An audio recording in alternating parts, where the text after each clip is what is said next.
Crew John here, talking a little bit about scapular mobility and why it should be important, especially in combat sports. Obviously, you've probably seen a video of me on the gymnastic rings. That's actually where a lot of my strength training for my scapula comes from. But a basic drill that you can be doing about asking yourself, do you know how your scapula are engaging, are a form of shoulder cars, circular, articular, rotational movement, right? But realistically, I'm going to do this facing backwards because I have a microphone and me facing somewhere doesn't matter. But your scapula, right? Retraction, protraction, learning how to have a neutral shoulder blade, learning to bring your shoulder blades up, learning to pull your shoulder blades down, right? This is one of the more difficult things. We actually had a group of students start developing tension migraines and tension headaches when they started doing jump rope. It's because they were overly flexing their back and really pushing their chest out while jump roping, and that comes from a little bit of weakness between the shoulder blades. So a good drill to practice just takes a yoga block. You could use a book, you can use a Muay Thai Thai pad, but all of a sudden all you really need is something that you can hold in front of your shoulder blades to recognize it. And there's two directions to this drill.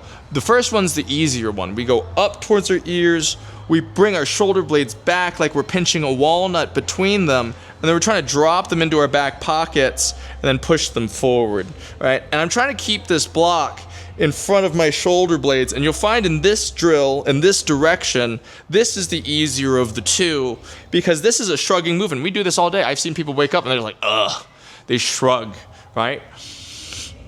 Up, down, and around, right? I'll even do this facing backwards, right? I'm going up towards my ears, back towards my spine, down into my back pockets, and up into my forward chest, and just rotating that through. I'm not trying to bend or push at my elbows. I'm trying to really feel all of this movement from my shoulder blades. The harder of the two movements is the reverse, where all of a sudden I'll start here and I'm going to protract my shoulder blades. I'm going to push them as far away from my spine as I can, pull them down, pull them back up to my ears and forward, right? And you'll start seeing this, like my brain immediately goes to trains. However, I mean, I'm on the spectrum, but that just means that I'm being a little bit more square with my movements here. I'm finding my drop down, pulling them through and up.